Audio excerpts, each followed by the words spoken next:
turn this down. Oh. Good morning. The Noblesville Redevelopment Commission meeting for Thursday, February 12th is now in session. And first order of business is the election of officers. Do I have any nominations? I would like to make a motion to retain the officers that we currently have. Is there a second? Second. Show of hands, all in favor? Which one? Motion carries. I think it's unanimous. Mr. President, I will turn the meeting over to you. The power of four. I love it. Okay, after election Can we revote officers, now? Can we pick somebody else? we're going to go into the approval of the minutes of the December 4th, 2025 meeting. Is there any discussion or questions? Is there a motion to approve? A motion to approve the minutes of December 5th. Second. There's a motion and a second. All those in favor signify by saying aye. Aye. Motion carries. On to financial matters. Today we have approval of claims for the 2025 year-end docket. And then we'll also have the February 12th, 26th docket. Is there any questions? I had a couple questions, but they were answered immediately. So to my satisfaction, What were those questions? Do you guys mind sharing? I can't remember. Why do we use this font and this report? And, Why is there no color? yeah. Why can we have commas in the numbers? We have to wait till July to get commas? Oh, New software? Very exciting. I am too. You know, I gotta use a magnifying glass and go. Do you need two motions or one for each? One for each, please. I'd like to make a motion to approve the year-end docket claims. Second. Motion and second. All those in favor signify by saying aye. Aye. Motion carries. Make a motion to approve the claims for February 12th, 2026 docket. Second. Motion and second. All those in favor signify by saying aye. Aye. Motion carries. Then we have the financial update on the TIS districts. Thank you. And they have commas, so that must be manually done. It is. We thank Amy for that. Amy and Sarah and Mom. And Mom. Okay. Okay. We don't need software. Job street. Okay, on to new business. RDC Resolution 2026-01. The commission will be presented with a resolution to capitalize the Redevelopment District Fund from each TIF allocation area fund at a cost share rate of 0.5% of estimated annual TIF revenue for the current year. These funds will be for purposes of paying professional services costs related to or for the behalf of the commission TIF allocation areas. Thank you, Mr. President, members of the board, Andrew Murray. Good morning. This is something that we pass on an annual basis.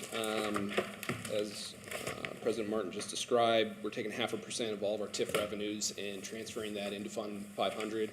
Fund 500 is then utilized to give us resources to administer our TIF districts that may not be online yet, but are being vetted through, project analysis. And so with this 0.5%, we project to have about a little over 100,000 this year, which has been consistent over the past years and ample, and we're comfortable with that amount. So Well, we're currently almost $29,000 in the red. I can explain that if you'd like me to. Okay, well, Yep. I was wondering if we need to bump it from 0.5%. No, we're comfortable. That negative balance, which I'm glad you brought up, there was a accounting mistake. There was an expense that was paid for out of Fund 503, which I believe is the downtown TIF, and that was Yes. worked through Caitlin's office, and a transfer has been requested to put that back in Fund 500, so we are out of the red and at 17,000. It's due to the lack of commas, and then in July, that will be taken care of. So the balance will be what? 17,000? Yeah, Is out that- of the red, okay. yeah. Okay, so we're good with 0.5%. Yep. Any further discussion? Motion to approve the RDC cost share distribution for Fund 500. Second. Motion is second. All those in favor signify by saying aye. Aye. Motion carries.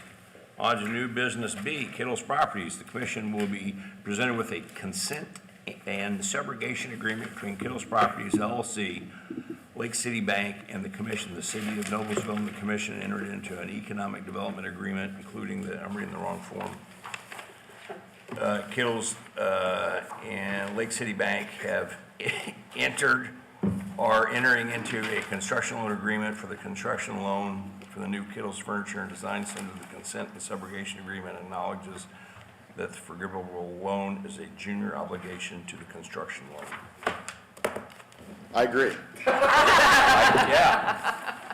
Should we start over? No, that's fine. Yeah, I want to hear you read that again. No. Jonathan Hughes, City Attorney for the record.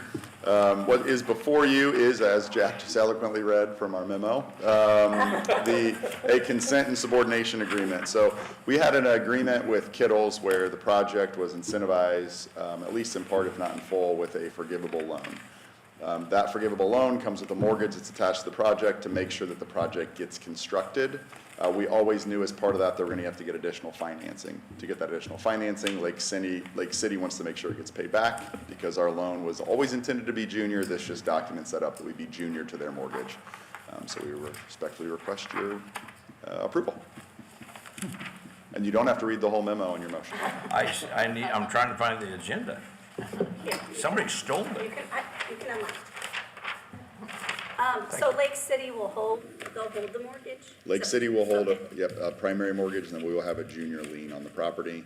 Ours is a forgivable loan, so the idea was if the project is completed, which it is under construction, once completed, we expected to forgive our loan anyway. So it Right. doesn't really put us in any different position. Okay. And for the record, I was involved in this project previously when I was employed by my previous company. I'm no longer employed by that company and not privy to the current financial status of it, just for the record. And unless you have just little beginning of the year kind of thoughts on that, if you have a financial interest in a project, we do require you to file a disclosure on that. I spoke with Ms. Phelps before, and she does not have any kind of financial interest, so that's why there's no official disclosure, but just make sure that's on the record. Okay. Is there any further discussion or questions? That's a clue. Motion to approve the Kittles property agreement. I have a second. Motion is second for the commission to consider approve the consent and subrogation agreement between Kittles Properties LLC, Lake City Bank, and the commission. Motion is second. All those in favor signify by saying aye. Aye. Motion carries. Thank you. Boy, that was a lot quicker than the memo. You can just read the, New business C, contract and expenditure requests. We're gonna do these in action items. So the number one action item, contract approval and funding authorization of a contract with Crone and Associates. if the board's okay with that, I'll just cover all three and then you can ask questions. Okay. Okay. Good to go. You've got 3 service contracts in front of you. These 3 partners have been with us, from day one, so this is going on year 6, I believe. So you've got Cronin Associates service contract for not to exceed $50,000. That is the same amount that we've done in previous years. We've got, and they do, just for generalized purposes, they do the required annual TIF reporting, TIF neutralization, all of that stuff, keeping us compliant with all the state rules, plus obviously doing TIF analysis, cash flows for projects, generally speaking. So that's Cronin Associates, not to exceed $50,000. You've got Policy Analytics. This is a not to exceed $50,000 contract. They have developed and maintain our TIF pro formas for each TIF district. So that's a tool and resource that we utilize frequently. And that's the same contractual amount with previous years. And then you've got Reedy Financial, who they're, again, a financial partner that help with contractual administration, as well as miscellaneous projects as needed, including tax abatement compliance, which is coming up. And that is a not to exceed $60,000. That was a reduction in $15,000 compared to last year. We kind of fine-tuned their scope. So necessary partners needed for what we do on a day-to-day basis. Happy to answer any questions. So why did Reedy's go down, you said? There were a couple, there were some financial models that we were looking at. I don't have the details, Oh, okay. but it was more just focusing their efforts on what was needed this year. My question would be, of the three, Reedy was the only one that provided professional liability insurance, and I would think the other two I vendors should texted Amy apply this that. morning. I said, "Are all the insurance covered in the package?" So she gave me page numbers. So let me. Well, we got certificates So- of insurance from them, but they don't provide professional liability. So and I've mentioned these in other meetings before, but our service agreement does require that they provide that, so we'll make sure we get that out of their certificate of Okay. insurance. So I'm good with whenever we get to the motion that action item 1 and 2 are subject to proof of professional liability. Motion, what he said. Second. There's, any further discussion? There's a motion and a second. All those in favor signify by saying aye. Aye. Motion carries. So She wants you to repeat what you said. all three, Clarification, John, do these have to be voted on individually? It's okay for them to vote on them in bulk as long as the motion was made, which it was. And so I believe the motion was act under 5C, the contract with Cronin Associates, which was item number 1, the contract with Policy Analytics, which was item number 2, and the contract with 3D Financial Group were all approved, subject to receipt of certificate of insurance, particularly on the professional professional liability. And which two were those on specifically, Jack? 1 and 2. So specifically on the Cronin Associates and the 3D Financial Group. No, contract. Reedy provided.